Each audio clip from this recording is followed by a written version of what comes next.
E aí, gente, bora lá para mais um episódio aqui do nosso podcast Raciocina Comigo. E ó, hoje o tema tá diferente, hein? Hoje o tema, a gente pode fazer aquele efeito de dar uma virada aqui na câmera pra galera entender o que vai ser o tema de hoje. Eu vou apresentar a nossa convidada aqui de hoje. Ela é fisioterapeuta pela UFRN, mestre e doutora também pela UFRN, com ênfase em equilíbrio postural e VPPB, com período de sanduíche no Queen's University, Canadá. Agora já deu para você entender o tema que vai ser. Professora adjunta do Departamento de Fisioterapia pela UFRN também. Tem diversas formações internacionais em reabilitação vestibular, Pittsburgh, Chicago, Portland. E ela coordena um grupo de pesquisa nesse assunto também em fisioterapia vestibular aqui na UFRN. Tem projetos de extensão ali e já publicou mais de 30 artigos, 3 capítulos de livro, é coordenadora do livro de reabilitação vestibular nas disfunções otoneurológicas. Hoje a gente vai conversar com a Karina Figueiredo Ribeiro. Seja muito bem-vinda, Karina. Obrigada, Val, pelo convite, pela oportunidade de falar sobre a área. O prazer é meu de ter você aqui. E, ó, antes de começar, já vou falar pra galera. Já curte esse episódio, já compartilha, porque hoje, o que a gente vai falar aqui, você não encontra em qualquer lugar, não. Hoje vai ser um conteúdo realmente excelente, tá bom? Já se inscreve no canal. Karina, eu acho que a gente pode começar por aquilo que realmente existe um nome em termos de mercado, em termos de marketing, mas existe um nome em termos do que realmente a Fisio faz. Então, assim, existe o nome reabilitação vestibular, mas existe o nome fisioterapia vestibular. Aonde que as coisas se encontram e aonde que as coisas se separam? De fato, a nomenclatura gera uma certa confusão, mas está correto chamar reabilitação vestibular ou fisioterapia de vestibular. Mas colocando os pingos nos is. Então, a reabilitação vestibular envolve todos os profissionais da reabilitação que abordam, que tratam os pacientes com disfunções vestibulares. Ou seja, fonoaudiólogo, fisioterapeuta, nutricionista, inclusive os psicólogos hoje em dia. E a fisioterapia, aí sim, é uma área de atuação da fisioterapia. Então, nós temos essa área que é a fisioterapia vestibular, que ela foi regulamentada em 2012, por meio de uma resolução do nosso Conselho Federal. Resolução 419, do ano de 2012. E, dentro de todos esses anos, nós temos essa área de atuação já bem estabelecida, que vem numa crescente ao longo do tempo. Antes de 2012 não existia? Ela não era regulamentada? Não era regulamentada. Nem se falava nisso. A gente já atuava, se falava aqui no Brasil, sim. Inicialmente, as maiores pesquisas eram com fonoaudiólogos, mas no exterior, nos Estados Unidos, a fisioterapia ela tem um papel bem forte e nós fomos fazendo formação e em contato com esses pesquisadores e, enfim, hoje em dia está bem propagada. Por que você é uma grande pesquisadora sobre esse tema? Acredito que você seja apaixonada por isso, né? Existe um porquê. Por que você se interessou? Por que você teve essa curiosidade de buscar sobre esse assunto da fisioterapia vestibular? Existe algo que aconteceu com você, com algum paciente? Como que isso começou? Bem, de fato, isso veio desde a graduação em fisioterapia, porque eu me formei aqui na universidade. Posso na perguntar Federal. Quando? Pode. Vou me entregar um pouco. Me formei no ano de 2000. E próximo... 2001 eu entrei na faculdade. Foi um Pois é. Então, me formei nessa época. E perto do fim de curso, aí uma professora lançou um tema. Vocês querem levar para um trabalho para um Congresso Brasileiro de Fisioterapia sobre reabilitação vestibular? Eu quero. Vamos atrás. Só que a gente foi atrás e não achava ninguém para nos ajudar. Então, eu e um amigo meu, que ele até trabalhou no Einstein, está nos Estados Unidos hoje em dia, o Ricardo, nós fomos consultar alguns otorrinos aqui, pegamos o material e levamos a um congresso. Então, sempre me instigou, apesar de eu vir da ortopedia, ter feito especialização em orto, ter trabalhado com pacientes reumatológicos, mas eu sempre gostei muito de estudar neurologia. Então, de fato, a otoneurologia me encantava. E nós aceitamos o desafio, estudamos e levamos um trabalho. E lá eu conheci um professor, né, que foi o primeiro fisioterapeuta, acredito eu, aqui no Brasil, que é nosso coordenador de área, um professor do Rio, André Luiz. E ele começou a fazer várias perguntas cabeludas lá no trabalho. Eu fiz, nossa, por que ele está fazendo isso com a gente? Aí ele, não, tá. Aí depois ele, não, ó, vamos conversar. E eu fui estagiar até com ele quando me formei, apesar de ter ido para São Paulo estudar orto, mas sempre tive esse enfoque na vestibular. Fiz mestrado em desordens do equilíbrio. E no doutorado, finalmente, atendi aqui em Natal pacientes com tontura, porque é um mercado aberto, né? Então, trabalhava paralelamente com a fisiomotora e nessa área vestibular. E no doutorado, aí meu orientador disse, não, invista nessa área, porque tem um campo de publicação extenso, clínico eu já sabia que era muito bom, e aí eu fui seguindo. Legal. E conta pra gente, assim, quais são as principais patologias, os problemas que os pacientes realmente chegam dessa área em que está dentro dessa parte da fisioterapia vestibular? Primeiramente, a gente tem um sintoma vago, que é a tontura, como a dor. Difícil você medir, difícil você mensurar. Então, vai muito pelo relato do paciente. Só que essa tontura, entre aspas, pode ser causada por N fatores. Então, a gente não trata assim o sintoma, né?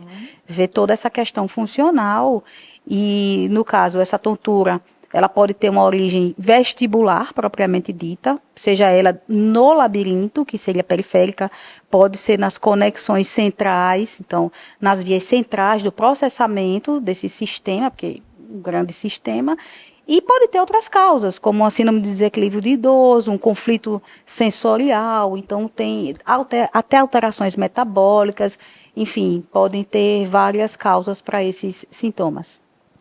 E fora a tontura, o que geralmente, por exemplo, o que um paciente ele pode sentir ou pode ter diagnóstico que ele deve procurar um fisioterapeuta que trabalha com essa área de fisioterapia vestibular? Além da tontura, a partir de 2009 houve um consenso pela Barani Society, que é uma entidade mundial consagrada, formada por vários especialistas mundiais, em que eles foram dar nome aos bois. Então, a tontura em si, na verdade, é uma sensação de desorientação espacial. Você não tem uma sensação de giro, de automovimento. É como se você estivesse andando em nuvens. A vertigem, que esse seria o nome que pode ser do sistema vestibular, mas nem sempre. Então, é aquela sensação de automovimento. Então, é o giro que o paciente fala normalmente. Temos sintomas visuais, então às vezes você movimenta a cabeça e vê o ambiente embaçado, isso é um atraso no reflexo vestibulocular. Ou você está aqui parado em movimento e os objetos, as coisas pulam um pouco, que é a oscilopsia. E além disso, que é o que a gente conhece mais na fisioterapia, que é o desequilíbrio postural. Então, há essa classificação de sintomas para a gente falar a mesma língua mundialmente. E aí, como você perguntou anteriormente, dentre esses sintomas que o fisioterapeuta recebe o paciente, pode Como ter... primeiro contato? Pode ser profissional de primeiro contato, sim. Agora, desde que a gente consiga realmente fazer uma triagem específica, porque a gente também nessa área, a gente tem muita bandeira vermelha. É muito comum o paciente chegar para nós com problemas graves, ou seja, problemas centrais. Então, o bedside assessment, essa avaliação beira-leito nessa área da fisiovestibular, da otoneurologia, normalmente diagnostica 70% das desordens vestibulares. Então, afasta causas graves ou você precisa realmente enviar esse paciente com urgência ao médico. Você falou uma coisa interessante, porque a gente na fisio, a gente tem a questão de brigar muito pela valorização da profissão, né, da fisioterapia, e pro fisioterapeuta ser esse profissional de primeiro contato, só que muitas vezes a gente esbarra na falta de conhecimento dos fisioterapeutas, porque às vezes o paciente até entende que ele pode procurar um fisio, mas se o fisio não souber fazer essa triagem, fazer uma avaliação bem feita, fizer um raciocínio, ele muitas vezes deixa passar uma bandeira vermelha que deveria ser diagnosticada e o paciente fica ali perdendo tempo, né? Então é muito importante os fisios buscarem realmente se especializar naquilo que eles querem atender. O que eu quero atrair de paciente para mim? Então, se eu quero atrair um paciente que tem alterações vestibulares, disfunções, eu preciso conhecer aquilo, eu preciso dominar aquilo. Exato. Então, de fato, na nossa área, a gente também precisa ter esse raciocínio clínico que você tanto propaga, precisa ter, porque realmente aparecem muitos pacientes com lesões sérias, lesões graves. E aí vão ser os sintomas de diplopia, afasia, disartria. Então, esses sintomas neurológicos a gente tem bem claro. Às vezes chega um paciente com esclerose múltipla, parecendo que é uma VPPB ou uma labirintite, entre aspas, e pode ser algo realmente grave. Então, a gente precisa realmente fazer referenciar esse paciente o mais rápido possível. E fora o físio, geralmente esse paciente ele vai para o otorrino mesmo. Isso. E é o otorrino que acaba, às vezes, orientando, indicando para outra especialidade médica também para buscar essas bandeiras vermelhas. Então, na otorrino, existe a especialidade da otoneurologia. Então, é uma área de atuação em que eles vão focar mais na questão das desordens vestibulares, tonturas, e do zumbido, de um modo geral. Mas, por outro lado, o geriatra trata, neurologista trata, até o endócrino também pode tratar, porque precisa fazer essa triagem metabólica no paciente, é bem importante. Então, algumas especialidades médicas, tem pacientes que passam primeiro pelo cardiologista, mas se for pensar numa área de especialização médica, tem a otoneurologia e a neurootologia também. Perfeito. E entrando então nas patologias, vamos dizer assim, né? Quando a gente pensa numa VPPB, o que o fisioterapeuta tem que saber ali? Esse paciente ele vai vir direto para ele, esse paciente ele vai passar por um otorrino. Como que ele vai fazer essa avaliação? O que é importante ele ter de conhecimento e como que funcionaria esse atendimento, esse tratamento, enfim? No caso da VPPB, então é a vertigem postural paroxística benigna. Ela é causada por uma migração de cristais, que normalmente estão em órgãos que são sensíveis à aceleração da gravidade. Ou seja, quando eu vim para cá, subi no elevador, então o meu labirinto ele está bem ajustado para eu não sentir essa ação da gravidade nesse movimento vertical. Quando a gente anda de carro, por exemplo, você viaja daqui para o interior, para João Pessoa, enfim, para algum lugar de carro, você está sendo deslocada, mas você pensa que são as plantas, a área externa. Então, seu labirinto, ele lhe dá essa percepção. Então, existem órgãos, o trículo sacro, que eles tem esses cristais, né, o trículo especialmente, tem esses cristais, e esses cristais se desgarram dali. E vão para uns canais semicirculares que não são sensíveis à gravidade. Eles são sensíveis a esses movimentos da cabeça, a velocidade, não tem a ver com a gravidade. Então, eles migram para um lugar que não deveriam estar. É por isso que quando você faz um determinado movimento, abaixa a cabeça, vira de lado, olha para cima, o paciente fala, nossa, rodou, parei, acalmou. Como a fisioterapia trata? Então, normalmente, a gente recebe esse paciente, faz toda a triagem, então gera muito desequilíbrio e sintoma, e o tratamento padrão ouro, vamos dizer assim, seriam manobras de reposicionamento otolítico. Vamos tentar retirar, ou deslocar, melhor dizendo, os cristais dos canais semicirculares para o trículo. Isso pode ser feito pelo médico, pelo otorrinolaringologista, pelo fonoaudiólogo, pelo fisioterapeuta. Mas muitas vezes os médicos, às vezes até o otorrino não tem uma maca no consultório. Se você lembrar, quando você foi fazer algum exame de laringe, alguma infecção que você tenha tido, talvez não tenha tido maca. Você sentou numa cadeira específica do consultório do otorrino. Então, normalmente, eles têm enviado para a gente mesmo, os pacientes com suspeita de VPPB, para a gente realmente fazer a triagem e realizar as manobras. Caso esse paciente ele tenha uma tontura residual, ele ainda tenha déficit de equilíbrio, que a gente vai realizando as avaliações. Então, tem pacientes que, às vezes, com uma sessão, ele fica bem, ele retorna só para uma reavaliação, ver se está tudo bem. Outros ainda ficam sintomáticos, especialmente aqueles mais crônicos. Então, a gente mescla a manobra inicial ou as manobras necessárias, você também não pode exceder um número numa sessão, e vai realizando os exercícios de equilíbrio ou exercícios mais específicos, que a gente pode falar um pouco mais. Eu ia perguntar isso, porque geralmente tem essa característica de ser muito rápido esse tratamento, né? Você faz a manobra, o paciente já tem que sentir essa melhora, ou mais uma segunda sessão, mas não existe um tratamento, né, a longo prazo pensando em VPPB. Ela é tipo, a manobra é rápida para você ajustar isso daí. Mas às vezes esse reposicionamento não é suficiente. A questão dos sistemas sensoriais do paciente já vem desregulados, e então você precisa realmente recalibrar tudo isso aí ao longo do tempo. É bem comum essa questão da tontura residual. E ainda tem outra questão assim bem evidente atualmente, que é uma tal de TPPP. É uma tontura perceptual, posicional, persistente. Então, às vezes, o paciente ele vem tão sofrido, tão crônico, que ele começa a somatizar aquele quadro e ele fica com essa tontura também meio funcional. Então, é uma desordem neurológica funcional. Então, pós-labirintite, pós-VPPB, pós-neurite vestibular, às vezes o paciente evolui com essa cronicidade e não tem mais causa vestibular.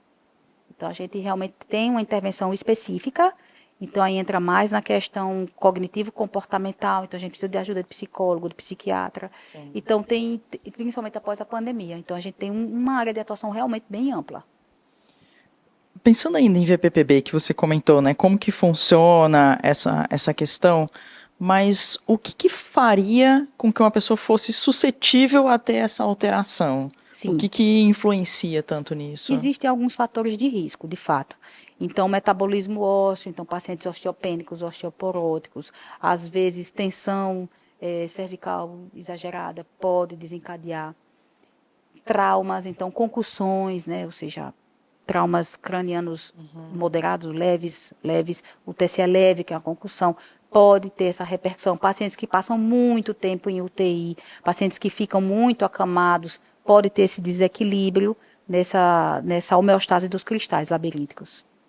Então, é importante a gente orientar o paciente, assim como no tratamento da dor, a ele manter-se sempre ativo, porque os labirintos são sensores de movimento. Eles não gostam de ficar parados, eles atuam na movimentação da cabeça. Então, não adianta você fazer a manobra no paciente, ser rápido, efetivo, mas ele não corrigir alguns hábitos de vida e não manter-se ativo, porque o labirinto precisa desse estímulo, dessa atividade. Então, a gente fica sempre bem preocupado quando vai dar alta para um paciente, assim como um paciente com dor, é um paciente crônico, normalmente. Então, de você orientar bem essa questão de estilo de vida e principalmente de prática de atividade física, que ele se sente bem, a que ele gostar. Perfeito. E você comentou essa questão de pegar o carro e sair para viajar, né? A gente tem, por exemplo, queixa às vezes de pessoas que, quando elas estão ali se deslocando, se ela está lendo alguma coisa, ela já começa a ficar com náusea, e já vem outros sintomas. Como que isso vocês explicam em relação a essa relação vestibular? O nome desse quadro é cinetose, ou seja, uma sensibilidade ao movimento. Então, há esse conflito entre eu enxergar, minha visão, o estático, ou o que eu estou vendo fora, e minha sensação de movimento. Então, tem pessoas que, às vezes, desenvolvem isso ainda crianças, adolescentes, às vezes com as questões hormonais melhoram, mas aqueles casos mais refratários, a gente pode tratar na fisioterapia. Como? Então, normalmente você expõe o paciente a determinados movimentos em que ele seja mais sensível. Então, são chamados exercícios de habituação. Você vai meio que habituar o labirinto a enfrentar aquele conflito e vai gerar também alguns exercícios com conflitos visuais. Então, essa fisioterapia vestibular ou reabilitação vestibular, ela de fato precisa provocar um certo desconforto no paciente. Claro que a gente faz de forma controlada. Se for um paciente mais sensibilizado centralmente, que a gente recebe, como nesses casos de TPPP, a gente também vai com todo cuidado, como se fosse um fibromiálgico. Eu tenho uma dose adequada para o exercício, 2 Hz, mas o paciente não vai tolerar isso inicialmente. Então, eu vou respeitar essa preferência dele em alguma medida. Então, nesse caso da cinetose, eu vou expor ele a determinados movimentos e vou trabalhar esse sistema oculomotor ou o conflito visual nesse paciente também. Mas nesse caso, por exemplo, da cinetose que você está falando, existe algo que possa ser trabalhado desde criança? Porque, assim, por exemplo, tem pessoas que simplesmente de estar na parte de trás do carro, para ela já não consegue. Não posso fazer nada porque isso aqui já começa um desconforto, já começa a passar mal, né? Na criança, é até relativamente prevalente as disfunções vestibulares. Mas aí a gente tem muita carência de profissional na área, carência de formações.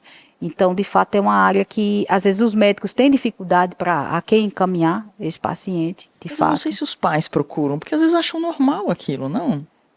Parece normal, não, mas é de fato criança não ainda, já e melhora. tem muita criança enxaquecosa, tem muita criança migranosa, e a gente tem um quadro que chama migrânia vestibular, ou seja, tem um bônus, além da pessoa ter a dor Tem um de bônus. cabeça, ainda tem o bônus de ter a tontura. E tem criança que sofre disso, tem criança com VPPB, tem criança que bateu a cabeça, mas às vezes não tem fisioterapeuta para tratar esse público. A gente também tem levantado essa bandeira nessa parte mais pediátrica também.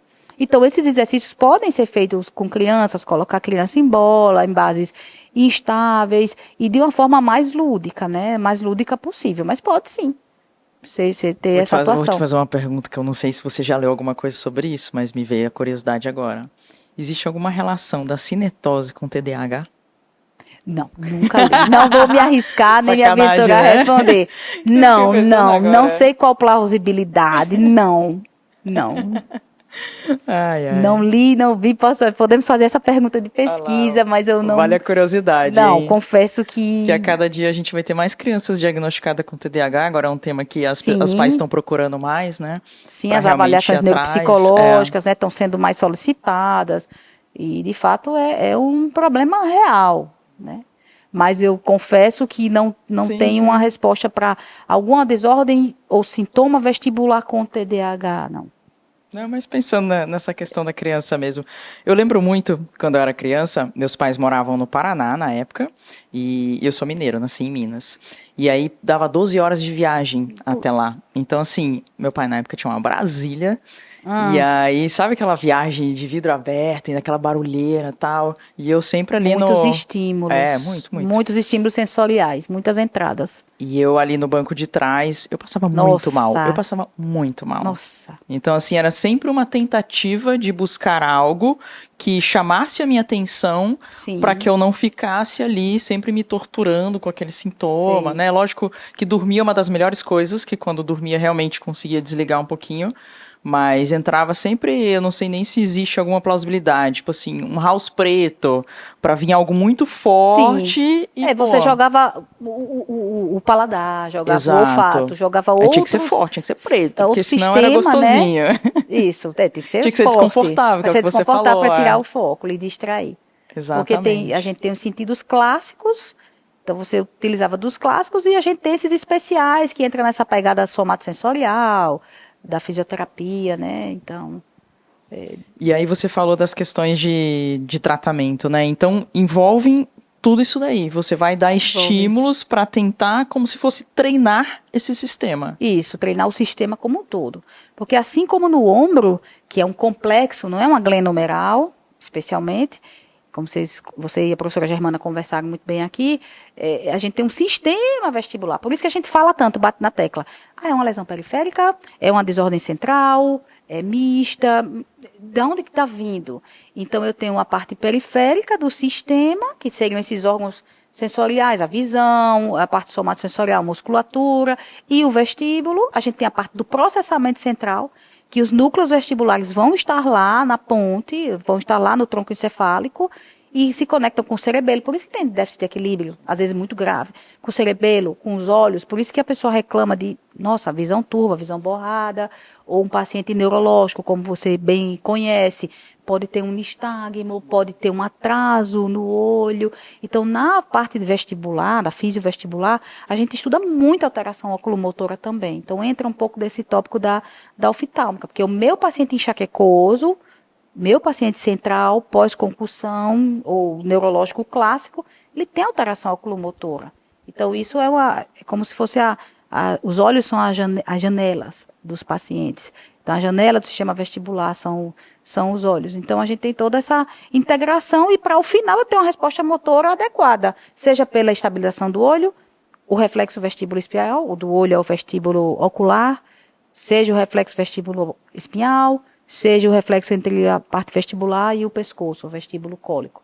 Então, tem toda essa integração. Então, o paciente pode ter um problema, como na desordem neurológica, lá no labirinto, bem periférico, pode ter no processamento central, ou pode ter na hora de desempenhar uma resposta motora. Então, como você perguntou, a cinetose, a VPPB, aí a gente tem as labirintites clássicas, hipofunções, tem uma gama. Mas eu vou realmente avaliar o paciente e tentar ver os déficits cinéticos funcionais. para poder tratar. É bom eu saber o diagnóstico, sim, para afastar essas causas graves e ter uma questão de prognóstico, de condução do tratamento, mas nesse exame beira-leito a gente consegue ver os déficits do paciente e endereçar realmente a categoria ou as categorias melhores de exercício para eles. Quando você pega um paciente, quando a gente imagina, por exemplo, um paciente que já está envelhecendo, né? Tipo, não sei, passou dos 60, 65, 70, você vê que o desequilíbrio começa a ficar um pouquinho mais precário, vamos dizer assim, né? Fica um pouco mais difícil, o paciente mesmo percebe isso. O que mais de sintomas associados vocês precisam para já levar para algum nome específico, alguma patologia específica voltada para isso? Existe a síndrome do desequilíbrio do idoso. Então, o idoso, né, nós vamos ter um processo natural de envelhecimento, então as células maculares dos olhos, questão dos labirintos também vão... Qual a idade considera idoso? Aqui no Brasil, 60 anos, né, mas tem idoso melhor Sacanagem, do que a né? gente. Mas internacionalmente são 65 anos. Então a gente que faz pesquisa fica assim, né? Como a gente precisa publicar fora para poder até projetar melhor as nossas produções e o nosso país, então a gente normalmente coloca como critério de inclusão 65 anos. E realmente isso precisa ser revisto, porque nossos idosos, graças a Deus, pessoa com 60 anos está bastante rígida, né?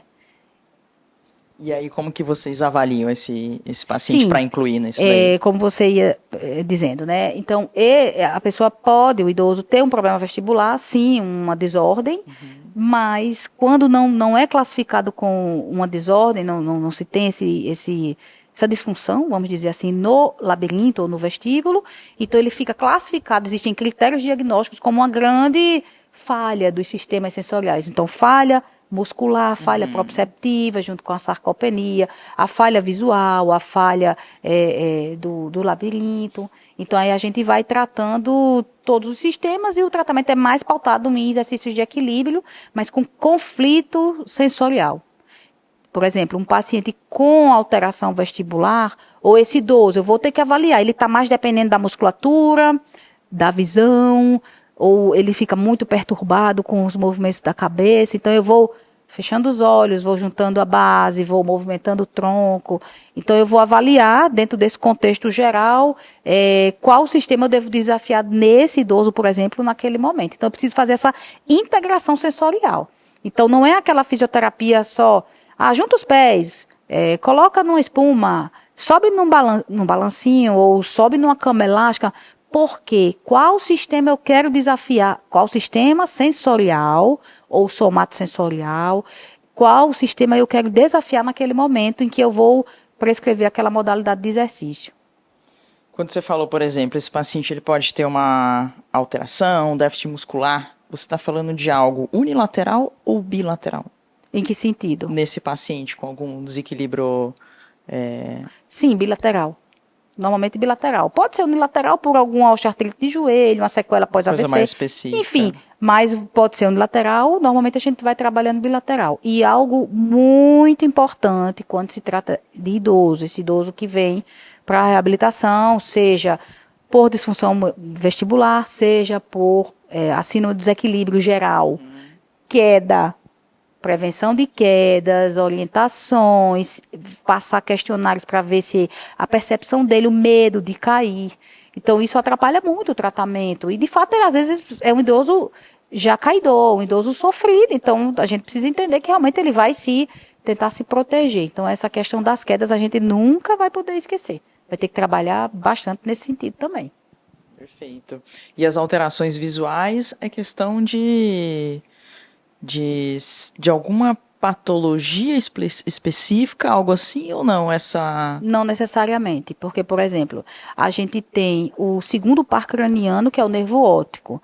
Então, preciso verificar se esse idoso ele está enxergando, se ele está com acuidade visual, você até falou essa palavrinha estática, se ele lê, se ele enxerga, se os graus estão adequados, se ele está com um multifocal que não está bem adaptado. Então, isso fica mais ao critério, realmente, da nossa conversa com o oftalmologista e nervo óptico. Agora, eu tenho toda a parte oculomotora, então, terceiro par, quarto par, sexto par, e que no idoso existem algumas latências, ou seja, atrasos no movimento da musculatura dos olhos. Então, eu também posso intervir melhorando essa motricidade ocular do idoso. E vai ter aquele idoso também que pode se queixar de quando, que aí é o reflexo vestibulo-ocular. Quando movimenta a cabeça, sente mais turvo, mas aí realmente tem uma pegada mais vestibular propriamente dita. Então, eu tenho que avaliar tanto a acuidade visual estática, como até qualquer paciente, na verdade. Eu preciso fazer esse screening, esse rastreio. Estático, movendo a cabeça e como estão os movimentos, os sistemas de movimentação dos olhos desse paciente. Para poder endereçar os exercícios mais indicados ali naquele momento. E quando você fala dessa, não vou dizer necessariamente tratamento, mas talvez esse... Abordagem, assim. vou pensar numa abordagem relacionada à parte oculomotora. É mais forte a questão dos exercícios do que a gente pensar numa terapia manual.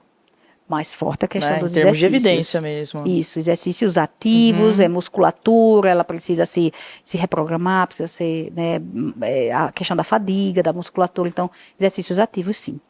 Perfeito. Você queria fazer um desenho aqui pra gente, não era? Eu tô curiosa com esse desenho. Não, era mais, mas eu já falei essa questão do labirinto, dessas conexões, porque o labirinto em si, tá, então, Vamos aproveitar, ué. pegando um gancho em outra área de atuação nossa, vamos dizer assim, Vamos lá. na fisioterapia. Não, segura aqui pra ela o microfone. Tá. Aqui dá certo. Então, por exemplo, de forma simples, simplificada, né? O famoso labirinto. Bem simplificado. Vamos deixar o povo curioso, já eles veem. Não, mas Você consegue bem pegar aqui? Ainda não, né? Porque a mão tá na frente. Já a gente mostra.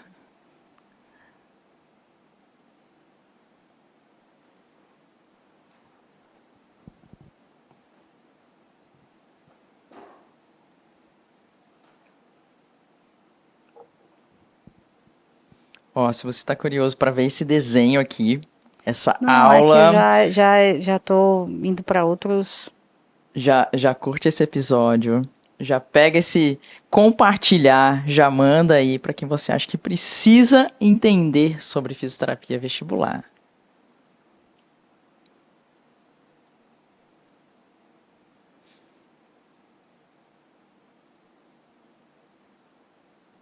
De forma simples. Aqui é quem sabe Então, faz ao aqui vivo. é o seguinte. Eu acho que a gente vai precisar levantar pra câmera ver. Vou levantar. Mas se você quiser eu seguro pra você.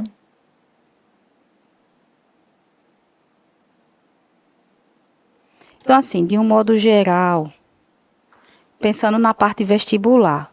Qual câmera? Qual Essa câmera? aqui? Essa aqui? Então, o que eu falei até então, eu vou ter o labirinto, né, esse sensor de movimento, de percepção do corpo, constituído por 3 canais semicirculares, como eu disse, sensíveis à velocidade do movimento da cabeça, e os órgãos em que tem os debris otolíticos, né, os cristais. Então, são órgãos mais sensíveis à questão da gravidade. E nesse labirinto, que aqui é a parte vestibular, por isso esse nome de fisioterapia vestibular, ou reabilitação vestibular, a gente tem a outra parte que é o caracolzinho, a parte auditiva, que é a cóclea. Então, na fisioterapia, tudo isso é chamado de otoneurologia, distúrbios otoneurológicos. Então, na fisioterapia, a gente vai ter a integração entre essa questão periférica do labirinto, então a gente tem o nervo vestibular e o nervo coclear, que vai ter uma integração central. Então, o tronco encefálico como um todo, o cerebelo, aqui a gente tem os nervos. Então, nervos dos olhos, nervos vestibulares, todos integrados aqui. E a gente tem essa outra área de atuação da fisioterapia, que é o zumbido somatosensorial, que está dentro, não é fisioterapia vestibular, não é, mas está dentro do escopo da otoneurologia, ou seja, problemas relacionados à musculatura, tensão muscular, problemas relacionados à articulação temporomandibular, problemas cervicais e até mesmo os olhos, que você tem perguntado bastante, movimentos da musculatura dos olhos, eles vão se integrar em núcleos cervicais superiores e podem chegar a afetar o núcleo coclear dorsal. Então, tem uma atuação neurofisiológica aqui para que o sistema somatosensorial músculo-esquelético, por exemplo, ele possa interferir na via auditiva e o paciente ouvir o zumbido. Então, é muito comum o meu paciente que vem na fisiovestibular, por isso que é interessante a gente saber também um pouco sobre, pelo menos um pouco, sobre o manejo do zumbido. Porque é um paciente que ele pode vir com queixa de vestibular, de tontura, mas também com queixa auditiva. Então, eu vou ter que saber triar se essa queixa auditiva, ela é mais focada por um problema auditivo, que o fonoaudiólogo que vai abordar, com o otorrinolaringologista, ou se tem um componente músculo-esquelético interferindo nesse volume do zumbido, nesse incômodo do zumbido. O desenho era isso, para mostrar as duas grandes áreas de atuação nossa, só na otorrino, só nessa partezinha aí. Só nessa partezinha. Você sabe que eu fui professora de anatomia do curso de medicina lá na UFMT. Eu fui concursada durante 7 anos lá. E imagina, eu dei aula de anatomia durante 7 anos. Anatomia e neuroanatomia. Mas eu nunca fui apaixonado pela área vestibular. Nunca? Nunca fui Você apaixonada. confessa? Confesso, nunca fui apaixonada. Mas é muito bom quando a gente estuda anatomia e neuroanatomia, que é a base, né, quando a gente vai para a fisiologia e tal, porque realmente quando a gente vai para a prática clínica, isso dá uma base gigantesca para a gente começar a fazer o raciocínio, começar a linkar as coisas, começar a entender o paciente. E é tão interessante, Valquíria, que nesse exame beira-leito, na avaliação oculomotora, o seu sistema sacádico, a sua perseguição lenta, por exemplo, ela está alterada, está um pouco lentificada, você sente muito incômodo, eu encontro algum nistagmo, algum movimento que não deveria acontecer. Isso aqui pode ser formação reticular. Você pode ter até uma suspeita topográfica do diagnóstico.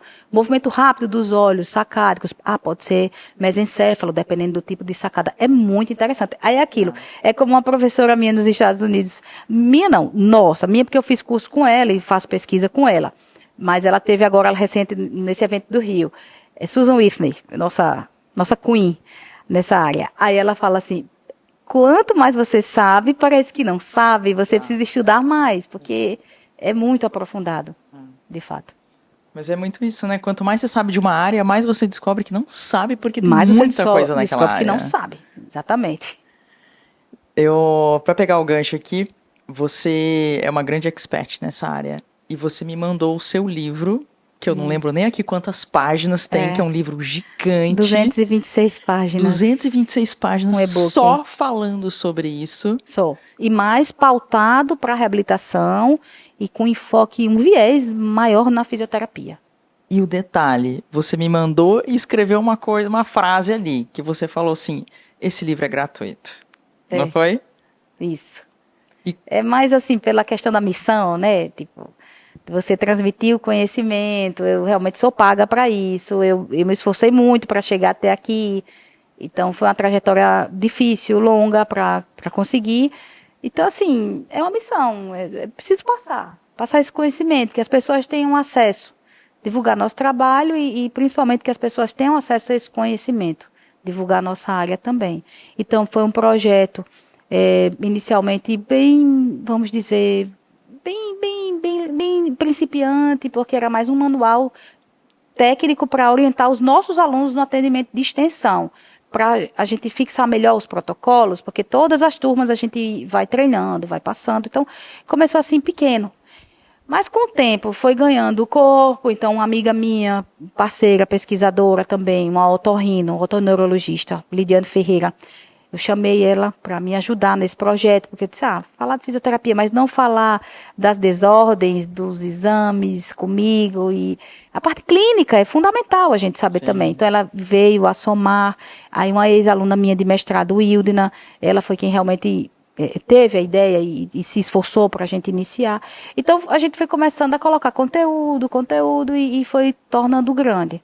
Aí precisei pedir financiamento na universidade, na pró-reitoria de extensão, para poder diagramar, ficar um trabalho interessante, e finalmente a gente conseguiu lançar. Muito legal. E esse livro, então, é para disponibilizar para todo mundo que quiser estudar mais sobre isso. Gratuito. Então a gente vai fazer o seguinte... Por enquanto tá só em português, por enquanto. Que isso, tá ótimo. Hoje com a IA dá para transformar em qualquer língua. Eita, Então a gente vai fazer o seguinte, a gente vai colocar um link do Drive aqui com o seu livro para o pessoal poder baixar e poder estudar, Ótimo. né?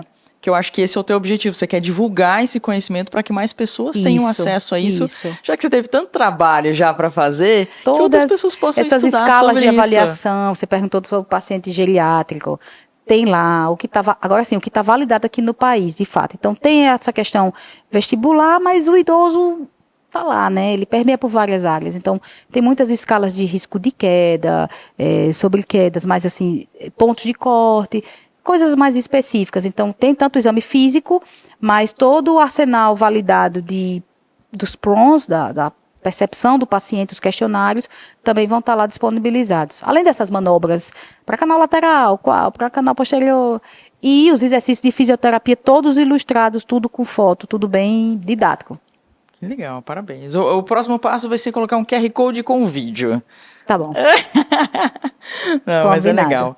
Você estava falando do zumbido, né? Sim.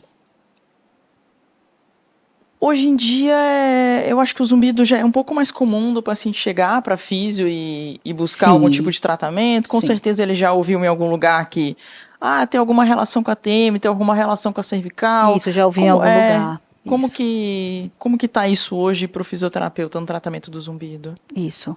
Assim como na fisiovestibular, a gente tem, vamos dizer, esse professor André Luiz, no Rio, que foi quem alavancou, né, e nós seguimos, e nós temos, só um adendo, né, um departamento na Abrafim. Então, nós, como fisioterapeutas, somos vinculados à Abrafim. E lá existem alguns departamentos das desordens neurológicas e a fisioterapia vestibular também tem um departamento, só me engano, desde 2018. Uhum. E eu estou nesse departamento com alguns colegas do país como um todo. E no zumbido, nós temos uma fisioterapeuta chamada Karina Rocha, ela foi a precursora, né, na área, pesquisadora, e ela começou a dar cursos. Aí eu, particularmente, fiz o primeiro curso dela aqui no Brasil. Temos outras colegas muito competentes também dando formações. E agora, com essa questão das mídias sociais, que na verdade os pacientes nos encontram mais nas mídias do que no PubMed, então não é mais tão estranho. Nossa, como a fisioterapia atua no zumbido, não é mais tão estranho. Então é comum o paciente chegar e os médicos encaminharem.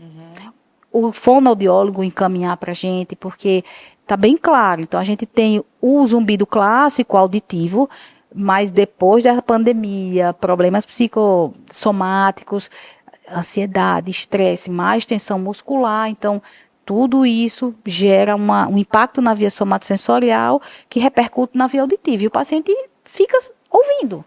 E aí atua até mesmo em sistema límbico e você fica pensando igual a dor. Mesma coisinha, mesmo medo de evitação, a gente orienta, mesma coisa. Assim, mesma plausibilidade, mesmos princípios. Então, vai depender mais do paciente do que da gente. Essa terapia aqui, essa fisioterapia, tanto para as desordens vestibulares quanto para o zumbido, depende muito do paciente. Na vestibular, em termos dele fazer o exercício, porque precisa de plasticidade neural, então para compensar o sistema vestibular, para ele se recuperar, precisa que o paciente ajude. Nossos guidelines recomendam 3, 4 vezes, 5 vezes por dia o exercício, numa fase mais precoce. Então, realmente requer esforço. Então, isso precisa ser bem pactuado logo no início. E no zumbido, como um paciente enxaquecoso, vai muito dele em relação ao estilo de vida. Ele tentar desfocar do sintoma, utilizar técnicas de relaxamento, melhorar o sono, enfim, tudo isso que a gente atua no manejo da dor. Então, tem a terapia manual? Tem, claro. Nesse caso do zumbido, porque realmente há uma tensão muscular, uma relação com a ATM via núcleo trigeminal, complexo trigêmino cervical.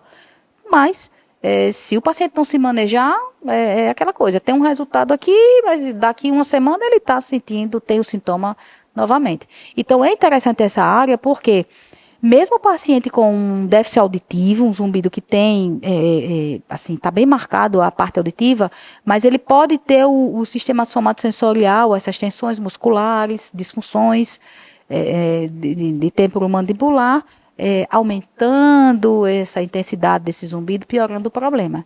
Então, às vezes, a gente trabalha em conjunto com outros profissionais.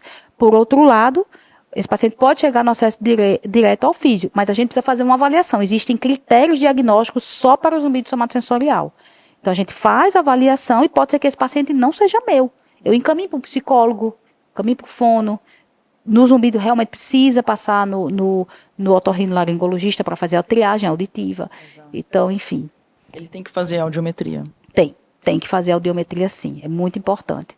E a gente aqui na universidade, já vamos até lançar o post antes da publicação oficial, vamos dizer, porque a dissertação de Wildner já saiu, já está pública, saiu agora, recente. Então, a gente fez a validação dessa lista de checagem. Então, é todo o exame físico para você realmente classificar como tendo componente somatosensorial ou não. A gente tem uma diretriz geral, mas esse tipo DC da DTM, esse checklist certinho, a gente vai conseguir disponibilizar agora. E vamos dizer assim, o resultado no tratamento do zumbido, ele varia muito em relação a ter esse déficit auditivo, essa audiometria aí alterada ou não? Não necessariamente.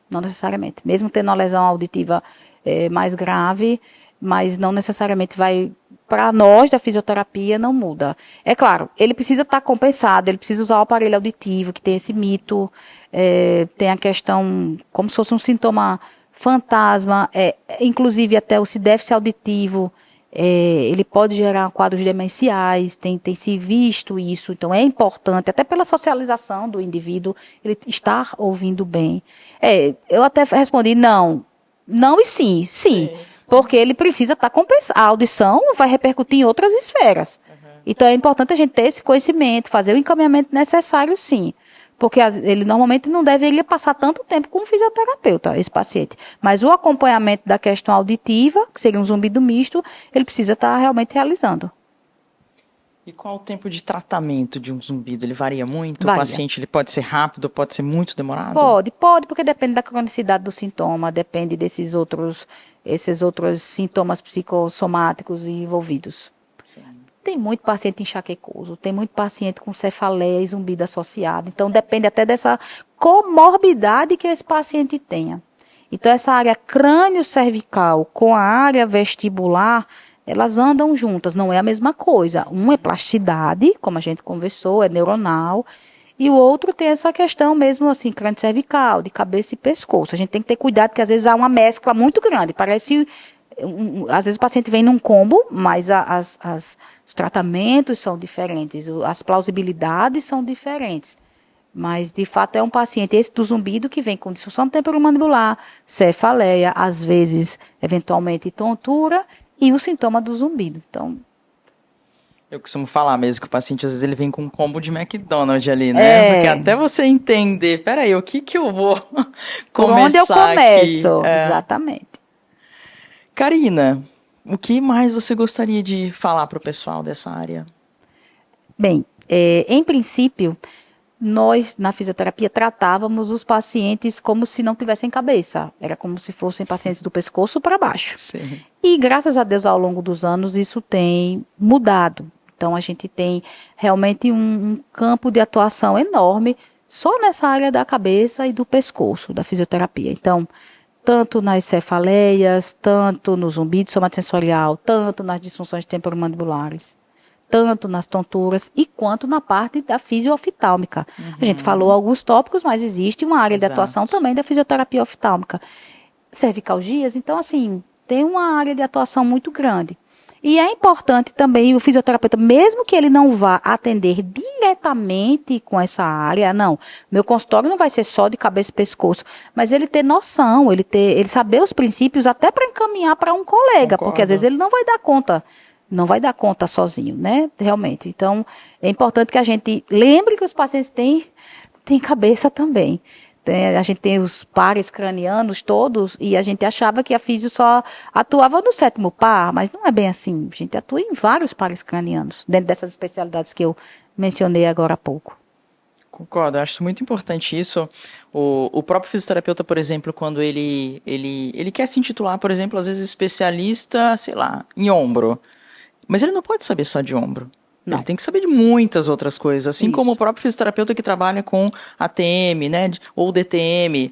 Pô, cara, você não pode saber só sobre isso, você tem que entender muitas outras coisas, porque senão como que você olha para o paciente? Você não olha para uma ATM, você tem que olhar para o paciente e entender várias coisas, assim como a gente está falando, o modelo biopsicossocial envolve muitas coisas realmente para tratar um paciente, e a gente não trata uma articulação, né, a gente não trata local. E é engraçado Já você falar... tratamos, né, Valquíria? Já eu ia falar, tratamos. já tratamos.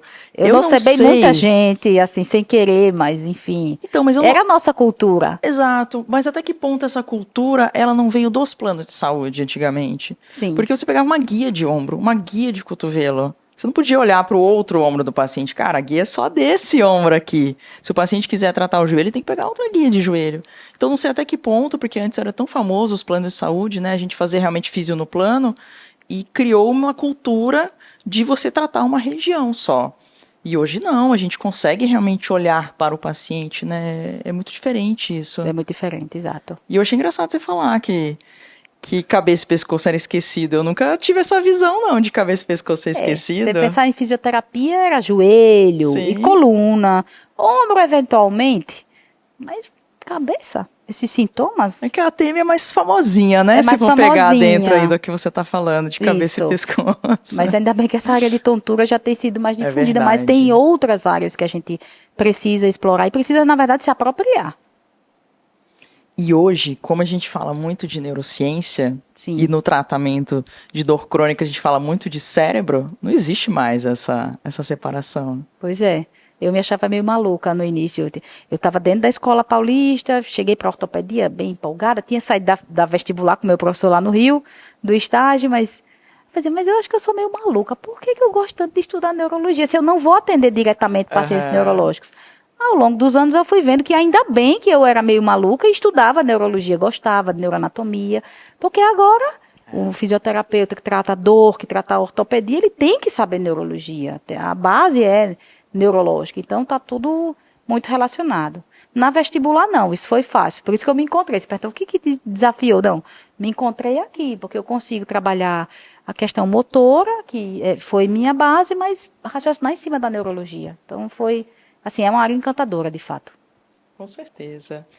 Bom, adorei. Tem mais alguma coisa que faltou eu te perguntar aqui que é importante você falar? Não, acho que tá tranquilo. Que legal, obrigado. Parabéns aí pelo seu trabalho, pelo que você vem sendo precursor aqui e puxando essa galera para aprender um pouco mais sobre a parte da fisioterapia vestibular e dentro do mundo da reabilitação vestibular, né? E eu queria que você deixasse aí como que o pessoal te encontra, rede social, enfim, se alguém quiser fazer alguma pergunta para você. Certo. Bem, então, nós temos a mídia, né, pelo Instagram, que é o Físio Cabeça e Pescoço, ou, na verdade, Físio Cabeça e Pescoço Veste. Então, lá, os artigos que nós publicamos aqui na universidade, que estão no PubMed, então a gente tem a necessidade de transmitir esse conhecimento, até porque essa knowledge transfer tem sido preconizada na ciência, então a gente precisa pesquisar e transmitir para o clínico, transmitir para o paciente, transmitir para outros pesquisadores que queiram reproduzir aqueles estudos. O que a gente fez de uma forma mais facilitada? Então, a gente transmite, nós repostamos alguns conteúdos de colegas lá também e disponibilizamos materiais, vídeos, então essas avaliações que a gente comentou aqui com Valquíria, né, com a Val, existem os vídeos lá e eu acho que hoje até saiu outro vídeo do teste de flexão crânio-cervical, só que é um pouquinho mais alongado, então a gente vai postar em 3 etapas. E para complementar, a gente tem o canal no YouTube, um canal que é o Físio Cabeça e Pescoço também, Veste, e esses vídeos que estão no Instagram estão todos disponibilizados gratuitamente lá para download e utilizar na prática clínica, demonstrar ao paciente a performance de um teste, por exemplo, ou quem for ministrar aulas, enfim, para conteúdo educativo mesmo, de fato. Que legal, parabéns, viu? Tenho certeza que o pessoal vai curtir demais aí. Tá bom. Quando você falou o nome do Instagram, parecia um espanhol, né? Pois é, mas é porque Né? você viu... Fisiocabelo, papecocô. Tem que tirar o cedilha. São muitos sintomas, muitas comorbidades, e a gente começou com a vestibular, mas aí, na verdade, esse campo de pesquisa nosso aqui na Universidade Federal do Rio Grande do Norte foi ampliando. A gente ampliou para DTM, aí tem um aluno, ex-aluno meu, querido, Luiz Felipe, está na Alemanha hoje em dia, Olha com aí. uma pesquisadora, Susan Armijo-Olivo, está lá com ela. Então, assim, é uma área muito legal, porque tem bastante visibilidade, potencial de publicação. Aí agora a gente tem pesquisa zumbido também, então quer entrar um pouco mais na cefaleia. E assim vamos, Que legal, transmitindo parabéns. conhecimento. Obrigado, viu, Karina, por ter aceito o convite. Muito bom ter você aqui. Obrigada por falar sobre isso, sobre esse tema, para os fisioterapeutas, para os profissionais de saúde em geral, e divulgar um pouco mais sobre a área. Show. Gente, quem ainda não me conhece, lá no Instagram, doutora Valquíria _Fernandes, a gente tem o Instagram do podcast também, Raciocina Comigo Podcast, tá bom? Se você curtiu esse episódio, não deixa de curtir aí, dá um like pra gente, compartilha com a galera e se inscreve aí no nosso canal. Se estiver ouvindo no Spotify, já faz a classificação aí pra gente, coloca 5 estrelas aí e não deixa também de curtir esse canal, tá bom? Te espero aí no próximo episódio.